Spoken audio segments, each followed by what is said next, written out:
The Garfield John Doe, identified as Jamie Grow.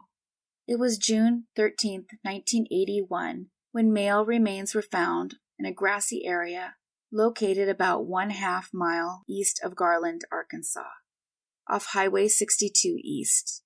The man had likely been in the field for 2 to 3 weeks. He was partially hidden by underbrush near the railroad tracks. He was wearing gray and green trousers, a t-shirt, blue and orange striped jogging shoes, and a cloth headband. He appeared to have red to blonde hair and was maybe 5'9" to 6 feet. He was likely in his 20s to early 30s. The man appeared to have had serious health challenges. He had a larger than normal head as a result of having a buildup of fluid within his brain. The excess fluid would put pressure on his brain, and it had been treated by drilling holes in his skull. Those examining him believed this may have led to a mild intellectual challenge. They had hoped the very specific facts that were now known would help identify him, but it wasn't the case. They were able to tell he'd been shot 4 times at close range, and he was left where he was found. 28 years later, in June of 2009, the police entered the man into the NamUs database, which is the National Missing and Unidentified Person database. Sadly, there were no hits on who he might have been. They would periodically take a look again at the case to see if anything new happened that they could identify. They attempted to extract usable DNA, but it failed. That wasn't fully unexpected, as it was only recent years that the advances in DNA have helped with identification.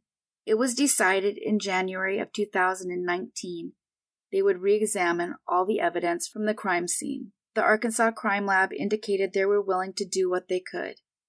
That is, if the man's remains could be found, they would do DNA. It turns out there was some trouble finding where he was located. As horrible as that is, this is not the first time I've reported this, or the second, or the third. Eventually, they did locate him in an unmarked grave in the Bentonville Cemetery. It amazes me how many of these people were buried in unmarked graves. Now that they found him, they determined a private lab would be able to do genetic genealogy, and Othram Labs did. By July of 2022, the in-house team had identified a close familial match. And by August, they were in contact with the relative. And that man knew exactly who was missing.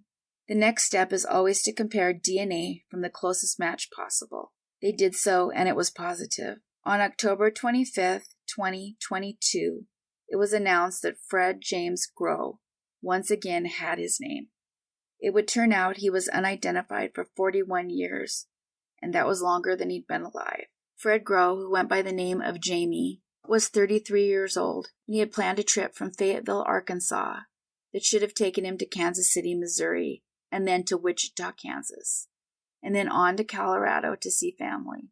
Except for that trip didn't happen. All his family knew was that he never arrived at any of those planned destinations, but they weren't quite sure where he disappeared. It's believed that Jamie was approached by 2 females who were in need of a ride to Oregon. A witness came forward to say that Jamie had agreed to give them a ride part of the way to Kansas City. Jamie was then driving a 1965 Ford Econoline camper van. Witnesses placed the 2 women in the vehicle, whose names they were able to provide. His movements couldn't be traced at all once they left Fayetteville. We know they knew quite a bit about this case, including the person believed to have taken Jamie's life. Jamie's body was located near U.S. Route 62, which is about a half mile east of Garfield, and that's about 40 miles from his home in Fayetteville. He didn't make it very far. The police have made a statement that they believe they know who took his life. The story is a little bit convoluted, however, because it includes a statement that he was likely a homeless man who was helping the convicted killer transport drugs from Bentonville to New York City. And from everything I can see, I don't think that was true. For whatever reason, it was given as a statement of fact from the informant, mostly because the informant recalled John Doe's large head and had described some of the clothing. It's unclear what happened to Jamie's van, or if it ever showed up again. It appears the women were in some way involved with the man who took Jamie's life. The informant told police he had been hired to kill one of the women, and whatever transpired, no one really knows, but the woman didn't die, and Jamie did. The woman survived, and the suspect was indicted. The Berry County Sheriff questioned the man about the assault against the woman on October 26, 1981, about 4 months after Jamie's remains were found. He confessed to the assault against the female who had been traveling with Jamie. And the next day, that man took his own life. He did, however, leave a note identifying who hired him. They have been unable to arrest the man, however, saying they don't have enough evidence. Jamie Grow went unidentified for 41 years, 8 years longer than he was allowed to live. He was 33 years old when his life was taken in 1981. If he'd lived, he would be 74 today.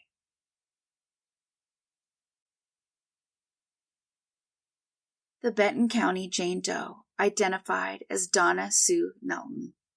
On May 7, 1990, 8 miles west of Decatur, Arkansas, off Highway 102, near the town of Rogers, a woman was found with what appeared to be buckshot in the ground below her. It would later be determined that someone had set the woman on fire and run over her, likely in an attempt to block identification. It worked too, at least for a while. The damage was too much to even allow a recreation.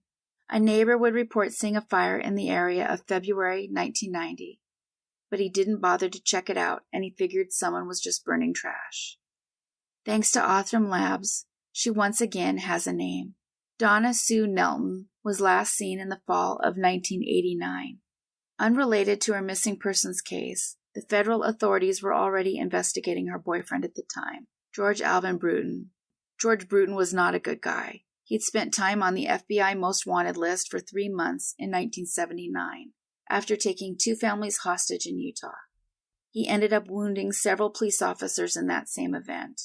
He was a suspect in several murders in Kansas City, Missouri, and he had convictions for bank robbery, burglary, and auto theft. He was finally detained when he was wounded and captured after a shootout that took place in Fort Smith, Arkansas.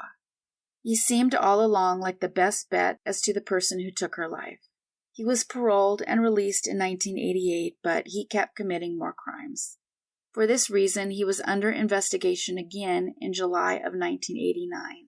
It caused him to be under surveillance, and in September of 1989, he was seen throwing trash bags away in North Kansas City, Missouri. The police then pulled back the bags and checked inside, and inside them was everything that belonged to Donna. Shortly after, Donna's car was discovered inside a storage unit, but there were no signs of Donna herself. They were pretty sure he had done something to her, but there was no proof, and he was back and forth from prison. There was a probation violation in 90, and an allegation that he was leading a multi-state drug ring. Why they kept letting him go is beyond me. He has always been the suspected reason for Donna's disappearance, and in July of 1990 there was finally a lead. An anonymous source told the FBI that he had confessed to killing Donna, saying that she stood up to him and threatened to expose his drug and theft crimes. The person would go on to state that her remains were believed to be on land owned by Bruton in Ozark County, Missouri. They took this lead seriously, and they spent 4 days searching for her remains, but they didn't find them. Her family would tell investigators she was known to be with Bruton when they passed through Benton, Arkansas. A lot of time and effort went into trying to find Donna. We know now that on May 7th, 1990, 2 months prior to their search for Donna's grave in Ozark County, she had actually been found in Decatur, Arkansas, which is about 150 miles away. There was no indication, sadly, that it was her. It would take 32 years to discover that she had finally been found, and that had happened almost immediately. Bruton's not alive anymore, but he got 18 more years on this earth than Donna. He died in prison in 2008, where he landed after being found guilty on drug charges. Donna was just 28 when her life was taken. She would be around 60 today. Donna went unidentified for 32 years. As always, thank you so much for watching. Please consider subscribing and hitting the bell so you don't miss new episodes. So if you enjoy the content here and you're not sure, take a peek to see if you're subscribed. Take care of yourselves and each other.